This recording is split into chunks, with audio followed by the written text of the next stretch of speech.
Hi friends. நாம இப்போ முழுக்க முழுக்க குழந்தைகளுக்கு ஏற்ற மென்மையான இனிமையான கதையை பார்ப்போம். கதை தொடங்குவோமா? கதையின் தலைப்பு சுதந்திர பறவை. வாங்க கதைக்குள்ள போகலாம்.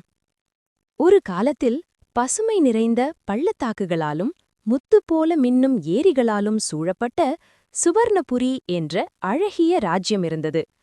அந்த நாட்டை ஆண்டவர் மகரந்த மகாராஜா. அவருக்கு ஒரே ஒரு மகள், இளவரசி ஆரணி. ஆரணி பிறந்த நாளிலிருந்தே மற்ற இளவரசிகளைப் போல இல்லை. பொன்னாடை, வைர நகைகள், அரண்மனை விளையாட்டுகள் இவை அவளுக்கு பிடிக்காது. அவளுக்கு பிடித்தது பசுமையான வயல்கள், ஏரிக்கரைகள், வெள்ளை வெள்ளையாக வாத்துகள். இளவரசியின் ரகசிய ஆசை. ஒருநாள் ஆரணி அரண்மனை ஜன்னலிலிருந்து கீழே பார்த்தாள். அங்கே ஒரு ஏழை சிறுமி வாத்துகளை மேய்த்துக்கொண்டு பாடிக்கொண்டிருந்தாள். அந்த பாடலிலிருந்த சுதந்திரமும் சந்தோஷமும் ஆரணியின் மனதைத் தொட்டது. நானும் இப்படியே சுதந்திரமாக வாழ வேண்டும் என்று அவள் மனதுக்குள் ஆசை கொண்டாள். அன்று இரவே தன் அரச உடைகளைக் கழற்றி எளிய உடை அணிந்து அரண்மனையிலிருந்து வெளியேறினாள். தன்னை யாரும் அறியாதபடி ஒரு சாதாரண வாத்து மேய்க்கும் பெண்ணாக மாறினாள். வாத்துகளுடன் ஒரு புதிய வாழ்க்கை. ஆரணி இப்போது ஏரிக்கரையில் வாத்துக்களை மேய்க்கும் ஆரா என்ற பெயரில் வாழ்ந்தாள். அவள் வாத்துக்களை குழந்தைகளைப் போல நேசித்தாள். அவற்றோடு பேசினாள், பாடினாள். ஏரியின் தண்ணீரில் அவற்றோடு விளையாடினாள். வாத்துக்களும் அவளை தங்கள் தாய் போல நேசித்தன. ஒரு வாத்துக்கு காயம் ஏற்பட்டால் ஆரணியின் கண்களில் கண்ணீர் வரும். புயலும் சோதனையும். ஒருநாள் பயங்கர புயல் வந்தது. மழை, இடி, மின்னல். வாத்துகள் பயந்து ஓடின. அந்த நேரத்தில் ஆரணி தன் உயிரைப் பொருட்படுத்தாமல் ஒவ்வொரு வாத்தையும் தேடிப் பிடித்து ஒரு பெரிய குகைக்குள் பாதுகாப்பாக வைத்தாள்.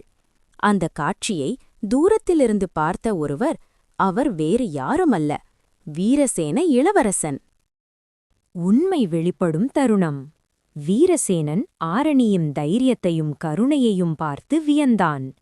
பேச்சில் அவளின் மொழியும் அறிவும் சாதாரண பெண்ணுக்கு மேலிருப்பதை உணர்ந்தான். ஒருநாள் அரச அரண்மனையில் நடந்த திருவிழாவில் ஆரணி அணிந்திருந்த ஒரு பழைய மோதிரத்தை பார்த்து மகரந்த மகாராஜா அதிர்ச்சியடைந்தார். அது என் மகளின் மோதிரம். உண்மை வெளிவந்தது. வாத்து மேய்த்த பெண் இளவரசி ஆரணியே. ஒரு புதிய ராஜ்யம். மகரந்த மகாராஜா மகிழ்ந்தார்.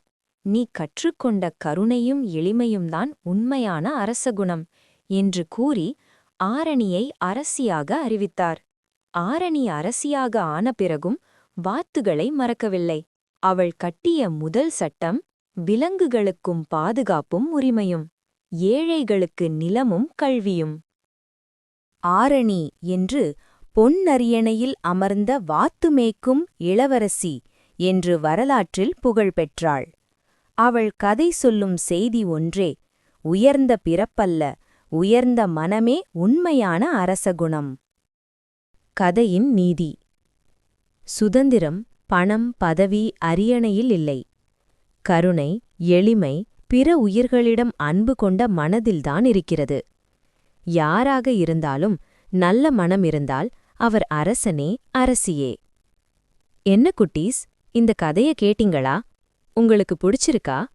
பிடிச்சிருந்தா இன்னும் இந்த மாதிரி கதை கேட்கணும்னு ஆசைப்பட்டீங்கன்னா லைக், ஷேர், சப்ஸ்கிரைப் பண்ணுங்க. பாய்.